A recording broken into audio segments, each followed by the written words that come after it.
Welcome back to our next session on Introduction to Marketing 4.0. We will do a quick revision on our last lecture. I discussed on the new changing scenarios and how important it is in marketing about connecting or balancing machine to machine with human to human touch in order to strengthen customer enhancement.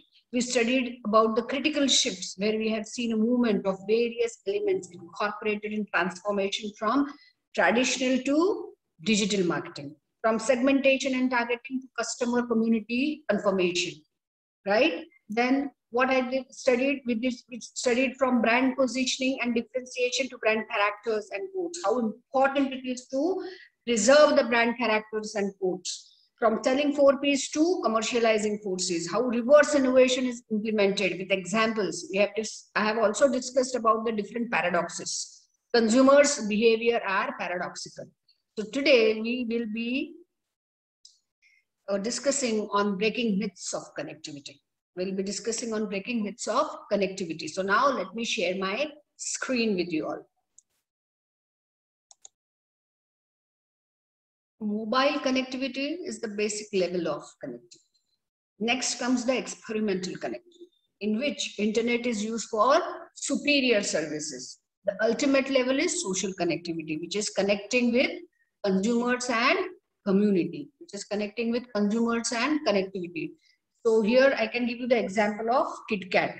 A big challenge with KitKat was about contemporizing its Cadbury for the fast changing technology, for the fast changing social and digital media. And at the same time, staying focused and not moving away from on its historical fundamentals. Okay, preserving the historical fundamentals. So the core 4-layer bar of chocolate and wafer, the iconic packaging and its logo, have a KitKat slogan, have a smile, have a KitKat, are still consistent for a long time. What has rapidly changed?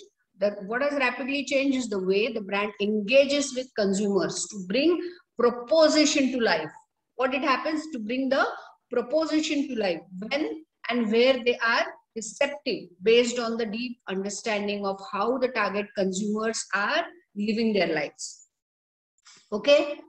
Now participating in events that require FaceTime should be your marketing bread and butter. Second is digital marketing is a quick fix. Third is a pretty website is necessary. Fourth myth is blog posts are waste of time and marketing budget. Fifth one is your website should focus on your abilities. So there are 12 myths. So we will study that in detail. So let's first discuss on the first myth. The first myth is participating in events that require FaceTime should be your bread and butter. Consumers want to know your practice online, and it is here where you can offer a connection. Okay, that can give a connection that can be reinforced in every post, every blog, and every touch point along the branding. So it is necessary that the customer should be the touch point. Myth 2, digital marketing is a quick fix. If you just redo your website and you expect fast results, it's not going to happen. You have to take multiple efforts to spread across various channels and continual touch with consumers to increase engagement. So if you feel that, oh, I have done my website, now I should get the result the next day, sorry, it won't happen. So invest in meeting the marketing team to talk about the data wins, new opportunities, and progress across channels. You have to invest wisely. The less you invest, the longer it will take you to get the results, as simple as that. So the results take time and money, and there's no way out about it. So remember that very well. Third myth is a pretty website is necessary. A pretty website is necessary is a myth. A bad website is likely worse than having no website. So your website should have powerful blogs, should have powerful slogans, strong colors, vibrant images, and a proper story to supplement it. Then take the user experience into account by ensuring you are safe. Your site is safe. Okay. By ensuring your site is safe, it is user friendly, and then ask 3 questions. If it's a medical site or a medical website, who is my website primarily for? Is navigation easy to use? Does the site have good speed and work well on mobile phones? You see, is it okay? Does it catch speed, or it is just hanging? Can someone figure out? We can assess the consumer quickly.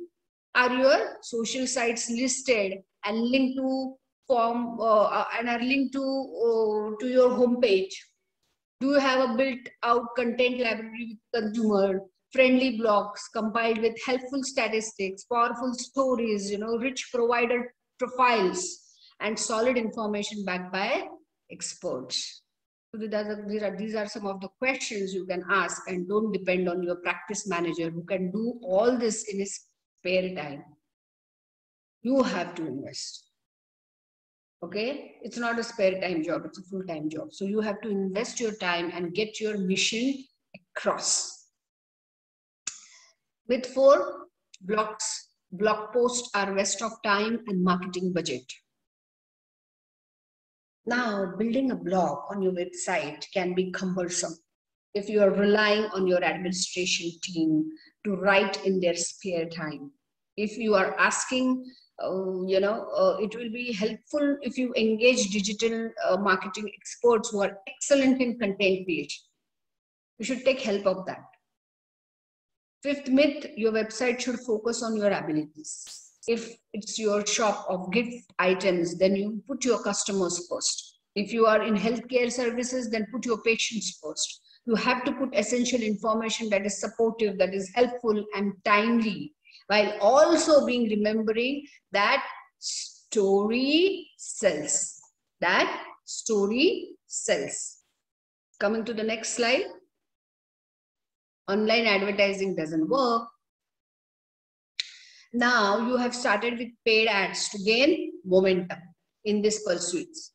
So there comes a point where you want traffic to build and exceed paid advertisement traffic. So you can redirect marketing funds from ads to new projects. So remember, the point is not to reduce your budget, but allocate it appropriately. Allocate it appropriately. So if you reduce the budget, because it's giving the results, you will also reduce your potential future earning. So be very careful on that point.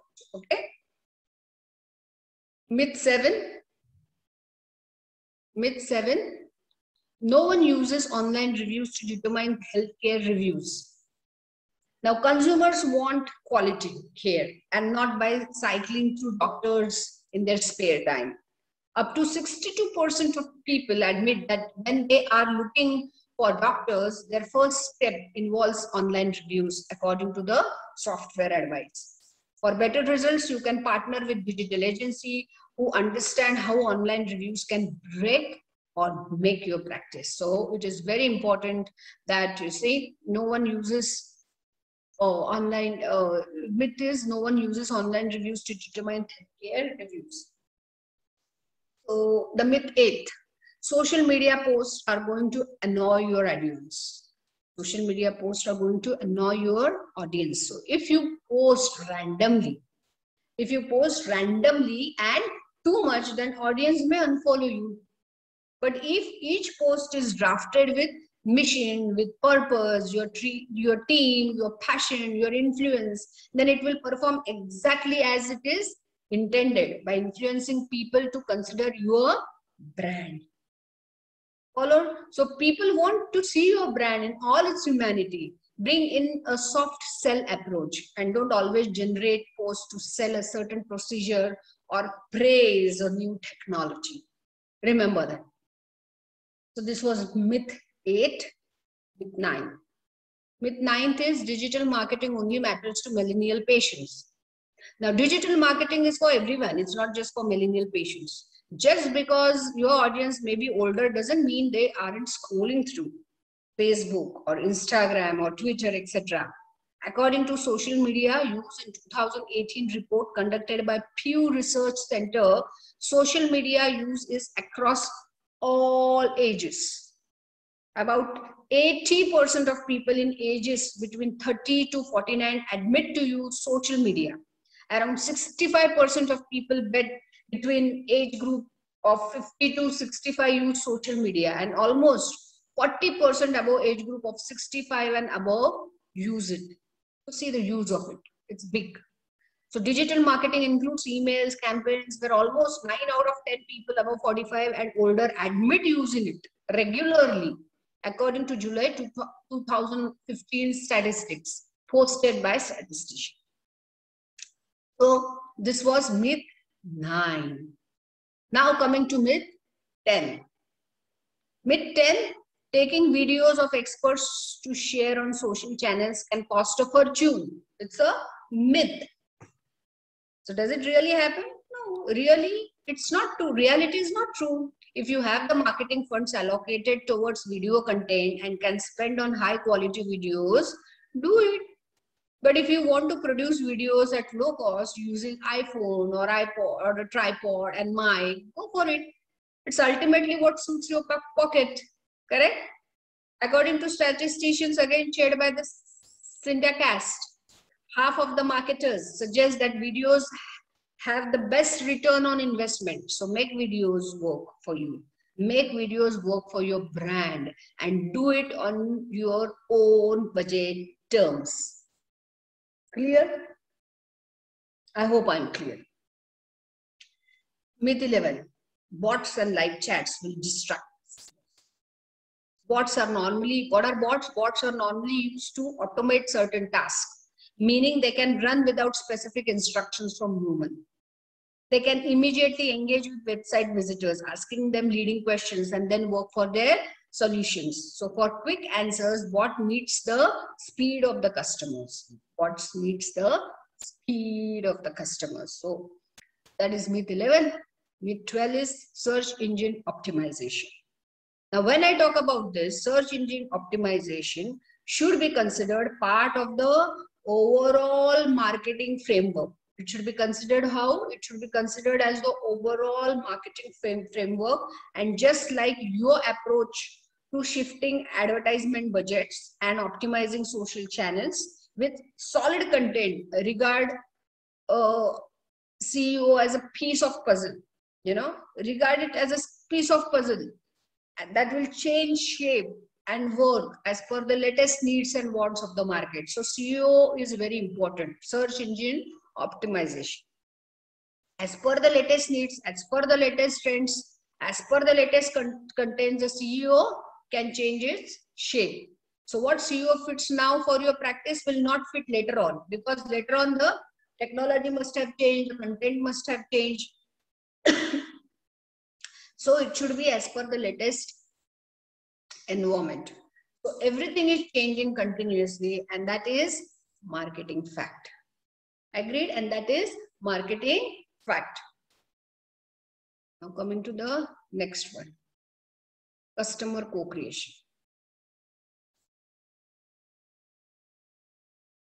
Customer co-creation requires contribution from external parties, be it your customers, be it your stakeholders, online crowd forums, etc. So co-creation often utilizes the opinions and ideas from a customer base, bringing fresh and innovative concepts of business.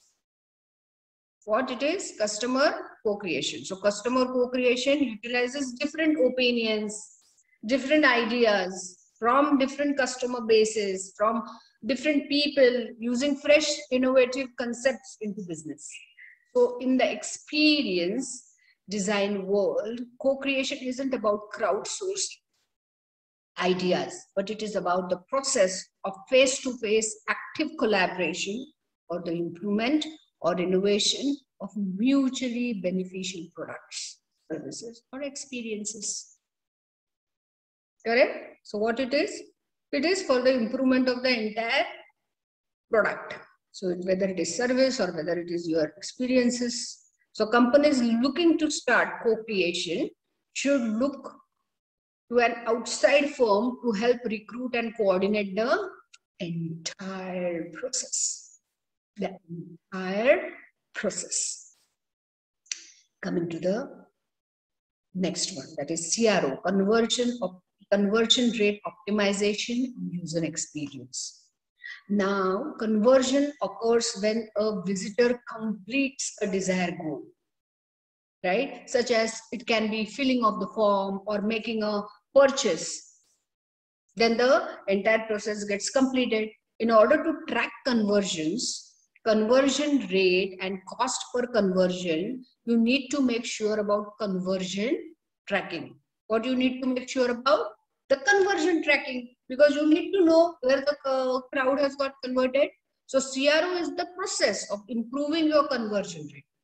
Conversion rate optimization. So it is the process of improving your conversion rate. Every digital business wants to build a brand that attracts more customers, convert them, and turn people into brand advocates. So that's where CRO and UX, that is user experience optimization, comes into play. That's where CRO and UX comes into play. CRO is closely tied to attracting new customers, and UX, so that is user experience optimization, is closely tied to create a human experience that engages people with the brand, Followed? So user experience and CRO experience. So there are two ways to apply your user experience thinking. So we can learn them what to optimize. The first way is to have an expert catch. What is the first way? Understand. What is the first way? The first way is to understand, to catch the low-hanging fruit issues. And the second is to gather customer feedback. Now, what do you mean by low-hanging fruit issues? With user experience, you can fix many low-hanging fruit issues, like people are not reacting to your call, or they are not clicking the call action button because the website has some major trust issues, or it may happen that people are not understanding the value of products. So there can be n number of issues. So first fix these issues before conversion rate optimization techniques. Clear? So when an expert finds issues and fix it in the customer interface, fix it at the customer's level, by answering their queries, by making the website fast, what happens? It increases the customer interface. And this is called user experience review or UX review. Follow? Again, I will repeat. If with user experience, what happens? The customers, if they face the problem that they are not, they are unable to go to the site effectively, the site is very slow, or it may happen that the people are not understanding the features of your product. So you have to make it clear. You have to fix these issues before conversion optimization techniques. So when an expert finds issues and fix it, the customer interface increases. And this is called user experience review or UX review. The findings of the review are built into a report that ranks solutions in terms of their urgency and importance given to the product. And this is more important for developers. Followed? So to get your user experience review, there are a variety of agencies and freelancers who can assist you. So take help from them. Second way is to take customer feedback for UX, user experience. Correct, no? You can take the customer feedback. Now let's talk about the basic tools and techniques of CRO and the effect of CRO on branding. The first tool of CRO's experts arsenal is analytics. With analytics, we can gain useful insights. Like, is the customer leaving quickly? Checking your site and he's not interested, he's leaving quickly, he's not even going further. Are they willing to provide their email addresses? Are they ready to continue the conversations? Are they ready to explore your site further?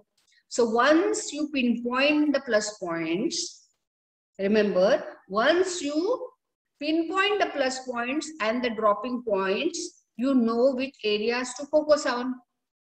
Correct? You know which areas to focus on. So it is very important. Next is A/B testing copy, imaginary.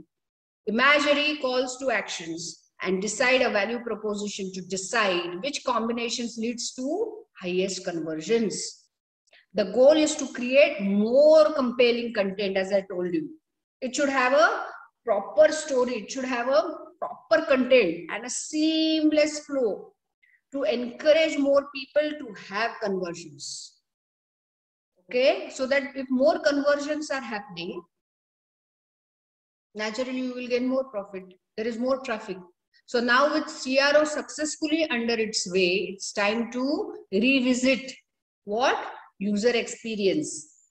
Okay, now CRO is perfectly implemented. So now where we should visit? We should revisit user experience, which focuses on improving customer metrics like active users, frequency of users, number of shares, repeat purchases, perceived ease of use. So like CRO, UX starts with analytics. UX starts with analytics like Google Analytics for websites and Google Analytics for mobile apps. Followed? So in analytics, we want to look at acquisitions, behavior, and flow data. Acquisition is the conversion information as to how people arrive at a website. Behavior includes engagement into such a behavior includes engagement with the customers, such as what bounce rate, time on task, downloads, who are your active users, frequency of use, etc. Followed? And what is flow data? Flow data maps out the typical flow of pages that are commonly accessed. Followed? Which are the typical pages where the customer is commonly going, such as home page, product, cart, purchase. Each company has different metrics that they prioritize on. Every company has different rule sets. Every company has different priorities. So every company has different metrics that they prioritize along with a goal to reach. So such as less than 40% of the data bounce back. So finding out what pages and flows are low performing, which are the problem areas, you can easily track the entire data, which are the low hanging fruits, and you can fix it. Followed? Next one.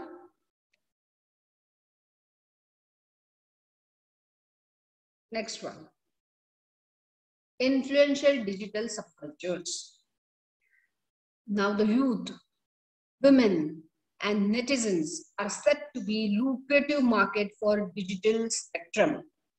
Now, when I talk about youth, youth can influence the older generation in terms of latest trends in music, in food, in fashion, in sports, in technology. My God, I learned so many things from the youth.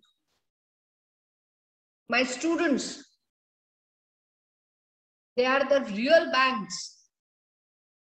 So many new, which is the new latest trend which is there in the market. You tend to learn from the youth. They have a digital lifestyle that takes into account the possibility of hitting the pool of followers, right? And they can be the best brand ambassadors.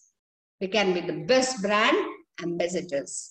When I talk about women as an influential digital subculture, the moms and the housewives have the time to do research over the internet on products as compared to the working men. Correct? A woman, when she goes to a mall, she keeps on going to every shop, compare prices, and then decides which products to buy. Besides impulsive buying, of course. But then she decides what to buy, what to not buy. She will go to and forth. She will compare the prices. This is how they research on net too. So as a result, their counterparts and relatives trust their instincts and decisions when purchasing something because of their attention to details. Similarly, they do it on the sites. Now, when I talk about netizens, they are the internet savvy potential brand keepers and what you can say, brand keepers and ambassadors. Netizens, they are creators, collectors, and critics in the technographic ladder because they put action and consume whatever they find online. Correct? So they can be potential lovers or they can be potential haters of your brand. And remember, it can affect your online engagement. If they are potential lovers, you will get many clicks. If they are potential haters, then it can adversely affect your brand online. So, influential digital subcultures, which are they? Youth, women, and netizens. Youth, women, and netizens. Next, I go to the next slide. Negative advocacy versus positive advocacy. When I talk about negative advocacy versus positive advocacy, and also we will be talking on the promoted advocacy. Advocacy is not a new concept in marketing. Agreed? Also known as word of mouth. It has become a new definition of loyalty during the past decade. Correct? So, Uber's, I will give you an example of Uber's advocacy marketing. Now, Uber's approach to advocacy marketing mirrors your basic loyalty and reward programs, which makes it easy for the company to identify and leverage its customer advocates. What does the brand offer? The brand offers the program to both drivers and riders. It's not just one way. It gives both benefits, the drivers as well as riders, allowing customer advocacy to help grow both segments of business. Follow? So by sharing your code, simply sharing your code as a rider or a driver, you can give a friend a discount and receive your own. So Uber has made this refer a friend program seamless and incredibly used to use. Very easy to use. Refer a friend program. So it builds right into the Uber app and benefit both the parties, riders as well as drivers. The most famous measurement of brand advocacy is arguably the Net Promoter Score, which is designed by Frederic Richel. What he argues, Mr. Frederic Richel, he argues that there are 3 categories of customers. How many categories? 3 categories of customers with regard to their attitude toward a brand promoter who recommends the brand. Okay, the passives who are neutral and the detractors who are unlikely to recommend the brand. And the detractors who are unlikely to recommend the brand. The Net Promoter Score is the percentage of promoters subtracted from the percentage of detractors. Net Promoter Score is the percentage of the promoters subtracted from the percentage of detractors. So the simple subtractions might leave behind some insights when a brand stays true to its DNA and consistently pursues its target segment. The brand polarizes the market. When does the brand polarizes the market? When a brand stands true to its DNA and consistently pursues its target segment, the brand polarizes the market. Some becomes lover of the brand, while some becomes haters, while some are passives. So, but in context of connectivity, negative advocacy might not necessarily be a bad thing. So many times it happens that a negative advocacy leads to a trigger positive advocacy. So we argue here that without negative advocacy, positive advocacy remains dormant. There should be some, haters. There are alienated customers who are individuals who have poor opinion. What do you mean by alienated customers? There are alienated customers who are individuals who have poor opinion of certain organizations or certain products and brands, and they speak and act as critics and detractors. They communicate negatively of these brands to others. Poor customer service. So many times it happens that the poor customer service is often the breeding ground for negative advocacy. So it is very important to put your character, brand's character and code into place. So it is, so we have studied about all the negative advocacy versus the positive advocacy and promoted advocacy. And there are three categories who are who are there, the passives, who are neutral, the detractors, and the promoters.